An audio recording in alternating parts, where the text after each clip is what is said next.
Ну, ребята, наверное, будет последняя песня. Это... Ну, песня называется «Старая леди». Она была написана под впечатлением таких пародий на боевики, на вестерны. Вот. В моем представлении, как к этому относятся пожилые люди, не у нас.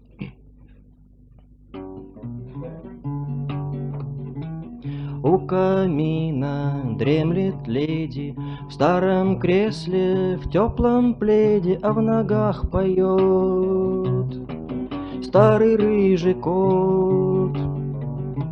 Зло метель скребется в раме, но другая жизнь в экране телевизора цвета сизого. На экране бьют машины, и красивые мужчины делают красивые дела.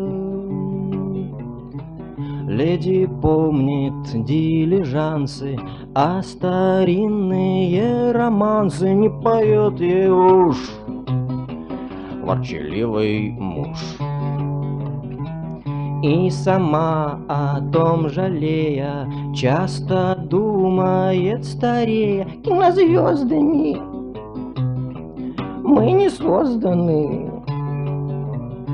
Вот лет 50 назад примерно быть бы ей, конечно, первой среди голливудских героинь. Леди в мысли погрузилась, тут дверь со скрипом отворилась, и вбегает вдруг малолетний внук.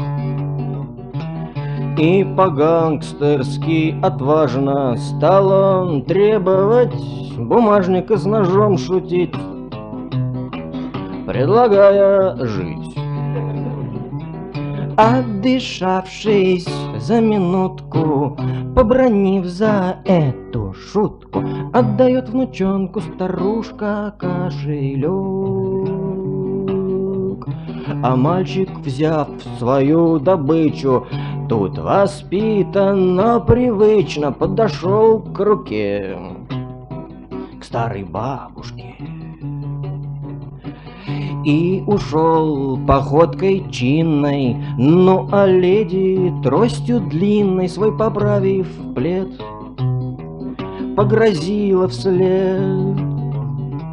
Никакого воспитания кот услышал в причитании: ну что за молодежь теперь пошла?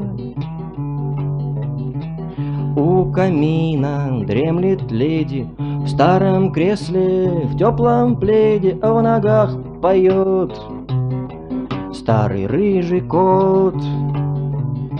Зло метель скребется в раме, но другая жизнь в экране телевизора цвета сизого.